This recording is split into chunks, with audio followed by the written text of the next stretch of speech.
校长。是的，我们今天要脱帽，我们要赶帽，赶到吴茂坤吴部长让他下台，因为我们全民反对吴茂坤担任教育部长。教育是一个百年树人的神圣工作，教育部长的身教跟言教，直接的影响到年轻的学子，大家说对不对？对。新任的教育部长吴茂坤还没有上台之前，就被爆出有很多争议的事件，对不对？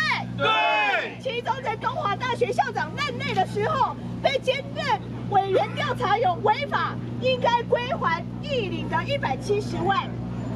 但是还有他利用职权使自己或聘为专任教授可以多领奖学金、奖助金，又利用职权修改内规，免除自己的授课义务，这样领薪干领薪，毫不愧疚，只说自己从来没有做错过事，这样人品操守，可以让他当教育部长吗？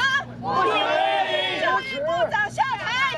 教育部长下台！教育部长下台！教育部长下台！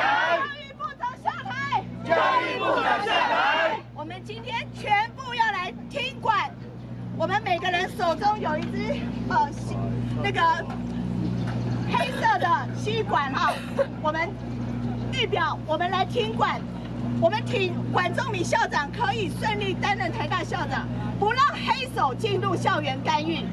管仲闵过去被质疑几个点都经过台大的背书，对不对？对。校务会议也找不到可以卡管的理由，对不对？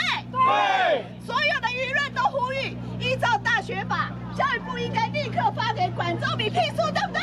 对。但是教育部和背后卡管的黑手咽不下这口气，让管仲闵上台一天都不能忍受，那我们可以忍受吗？